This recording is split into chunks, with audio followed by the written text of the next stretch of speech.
Pagi-pagi pergi ke Bendang membawa bekalan buat santapan. Tajuk cerita Puteri Gunung Ledang. Mari bersama kita dengarkan.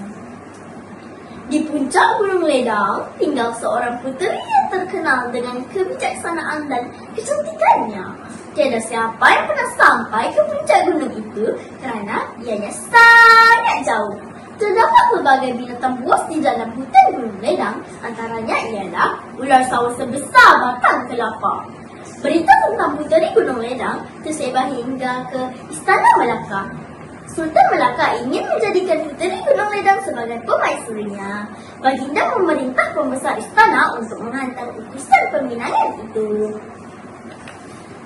Rombongan yang dikutai oleh Tun Mamat pun berangkat dengan membawa banyak hadiah untuk Tuan Puteri. Mereka melalui pelbagai rintangan untuk sampai ke puncak gunung itu. Di pertengahan jalan, mereka bertemu dengan nenek kebayan. Setelah bertanyakan arah ke istana Tuan Puteri, Tun Mamat dan ahli rombongannya pun meneruskan perjalanan mereka.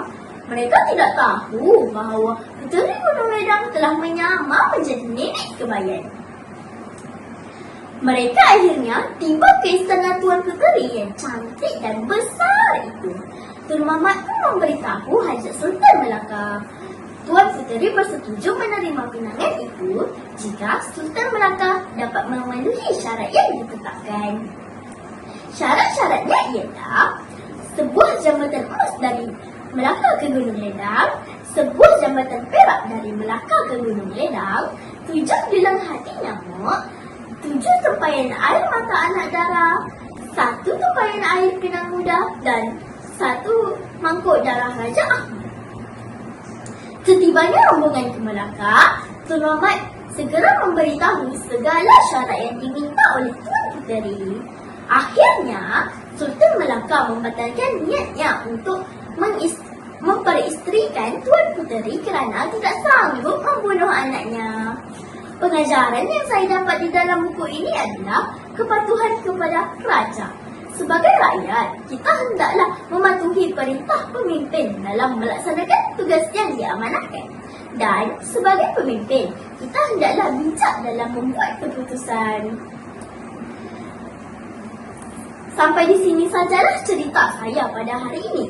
Sebelum saya mengakhiri cerita saya ingin memberi serangkap pantun. Waktu petang memasak kari, anak darah jalan di titi. Tiba masanya saya mengundur diri. Semoga perkongsian tersemat di hati. Sekian, terima kasih.